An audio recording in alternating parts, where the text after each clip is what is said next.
Good morning students. आज हम CPC का एजुकेशन का टॉपिक ले रहे हैं। जो सेक्शन हमने 42 तक लिया था उससे आगे नेक्स्ट कंटिन्यू कर रहे हैं सेक्शन 43 से।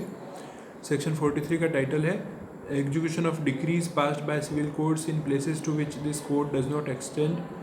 कि ऐसी कोई डिक्री जो ऐसी कोड द्वारा पारित की गई है जहाँ पे सीपीसी अप्लाई नहीं हो रही है, वहाँ की डिक्री के एग्जीक्यूशन के बारे में है ये सेक्शन। इसकी लैंग्वेज है any decree passed by any civil court established in any part of India. कि कोई भी सिविल कोर्ट जो एस्टेब्लिश किया गया है किसी भी पार्ट में इंडिया के, और उसके द्वारा कोई डिक्री पारित की गई है to which the provisions of this code do not extend, जिस पर इस कोड के प्रोविजन एक्सटेंड नहीं होते हैं, और बाय एनी कोर्ट एस्टेब्लिश्ड और continued bye the authority of the central government outside India. या कोई ऐसी कोर्ट है जो एस्टेब्लिश की गई है, कंटिन्यू की जा रही है सेंट्रल गवर्नमेंट की अथॉरिटी से इंडिया के बाहर में, if it can not be executed with in the jurisdiction of the court by which it was passed. अगर उस डिक्री का एग्जीक्यूशन नहीं किया जा सकता है जिस उस जुरिडिक्शन में जिस कोर्ट ने इसको पास किया था, तो be executed in the manner hand provided within the jurisdiction of any court in the territories to which this code extends. तो उस डिक्री का एग्जीक्यूशन इस कोड के तहत जिस कोड को जुरिडिक्शन है इस टेरिटरी के अंदर, वहाँ पे उसको एग्जीक्यूट किया जा सकता है, और उसी तरह से किया जा सकता है जैसा उसका जुरिडिक्शन हो। नेक्स्ट सेक्शन 44 है execution of decrees passed by revenue courts in places to which this code does not extend. कि ऐसी डिक्री जो रेवेन्यू कोर्ट्स द्वारा पारित की गई है और उन प्लेसेस पर पारित की गई है जहाँ पे ये कोड एक्सटेंड नहीं होता है, उसके बारे में है ये सेक्शन 44। द स्टेट गवर्नमेंट में bye notification in the official gazette, state government इसके लिए नोटिफिकेशन निकालेगी ऑफिशियल गजट में और डिक्लेयर करेगी that the decrees of any revenue court in any part of India to which the provisions of this code do not extend. के कोई भी revenue court है उसकी डिक्री इंडिया के किसी भी पार्ट में जहाँ पे इस कोड के प्रोविजन नहीं अप्लाई होते हैं, और any class of such decrees या उनमें से कोई पर्टिकुलर क्लास की decrees may be executed in the state as if they had been passed by courts in that state.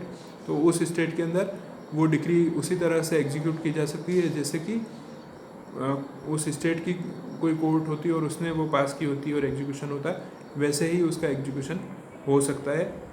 Next section 44A है, इसमें execution of decrees passed by courts in reciprocating territories.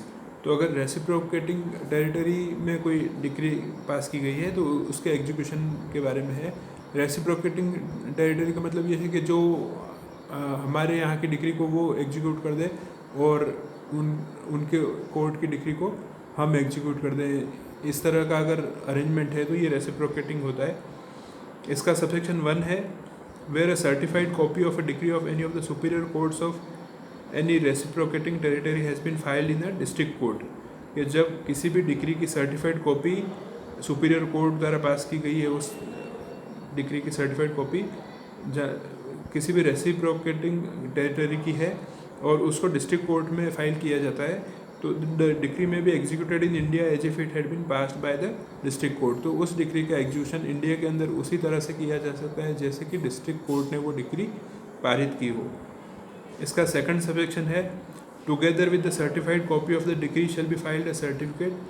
कि उसमें certified copy पेश करनी होगी decree की, और साथ में certificate from such superior court स्टेटिंग the extent, और साथ में सर्टिफिकेट लगेगा उस सुपीरियर कोर्ट का।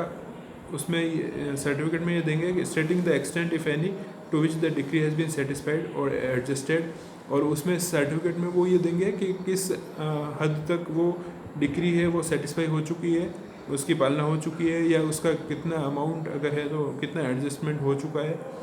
And such certificate shall for the purpose of proceedings under this section be conclusive proof of the extent of such satisfaction और judgement.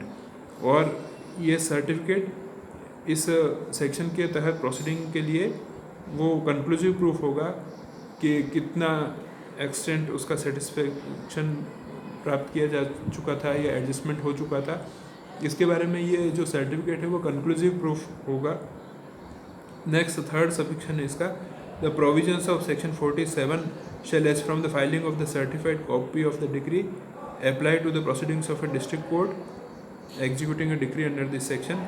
तो section 47 जो है कि जो एग्जीक्यूटिंग कोर्ट है डिक्री की, वो उससे रिलेटेड क्वेश्चन डिसाइड करेगी। तो वो प्रोविज़न यहाँ पे भी अप्लाई होंगे जब सर्टिफाइड कॉपी डिक्री की अप्लाई पेश की गई है कोर्ट के अंदर, और अगर वो डिस्ट्रिक्ट कोर्ट में प्रोसीडिंग होती और एग्जीक्यूट करने के लिए जो डिसीजन उन पॉइंट्स पे करती कोर्ट, उसी तरह से इसमें भी कर सकती है।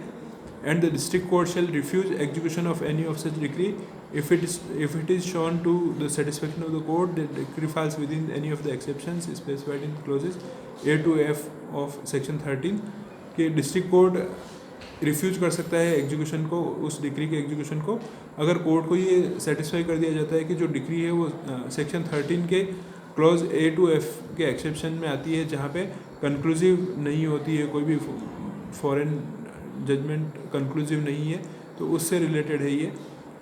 इसका एक्सप्लेनेशन 1 है reciprocating territory. Reciprocating territory means any country और territory outside India.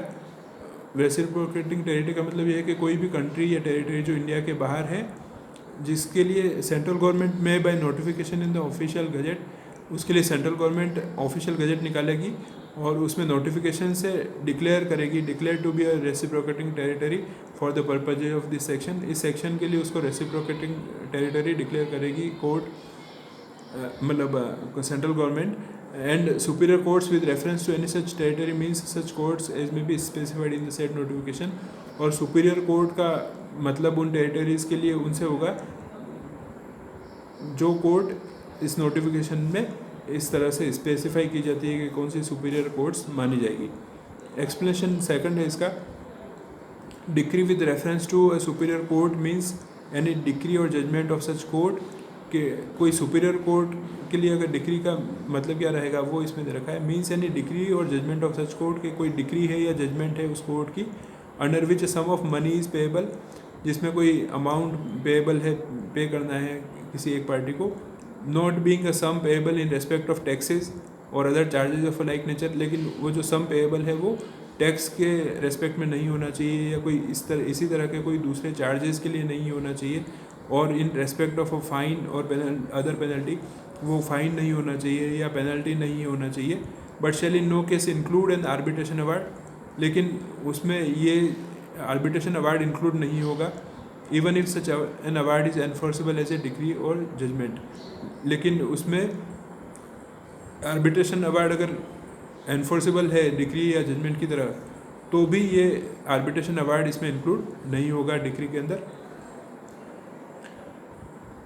Next section 45 है execution of decrease outside India, कि अगर कोई इंडिया की डिक्री है और उसको एग्जीक्यूट कराना है बाहर, तो so much of the foregoing sections of this part as empowers a court to send decree for execution to another court, के जो ऊपर के सेक्शन हमने लिए हैं जो कोर्ट को एम्पावर करते हैं डिक्री को एग्जीक्यूशन के लिए भेजना, दूसरी कोर्ट को भेजने के लिए, वो ही यहाँ पे कंस्ट्रू किए जाएंगे। As empowering a court in any state to send decree for execution to any court, तो ये सेक्शंस एम्पावर करते हैं किसी भी स्टेट की कोर्ट को कि वो अपनी डिक्री एग्जीक्यूशन के लिए कोई दूसरी कोर्ट में भेजे, जिसको establish by the authority of the central government outside India, जिसको सेंट्रल गवर्नमेंट ने इंडिया के बाहर एस्टेब्लिश किया है अथॉरिटी से, to which the state government has by notification in the official gazette declared this section to apply. और उसमें state government ने नोटिफिकेशन ऑफिशियल गजट में निकाल के ये डिक्लेयर कर दिया है कि ये जो सेक्शन है वो उन पे अप्लाई होगा। तो इस तरह से जो अगर बाहर की टेरिटरी में कोई एग्जीक्यूशन करवाना है डिक्रीज़ का, तो उनका एग्जीक्यूशन भी करवाया जा सकता है। तो आज हमने एग्जीक्यूशन से रिलेटेड सेक्शन 43 से लगा के 45 हमने लिए हैं। अब इससे आगे हम अगली क्लास में लेंगे। Thank you very much.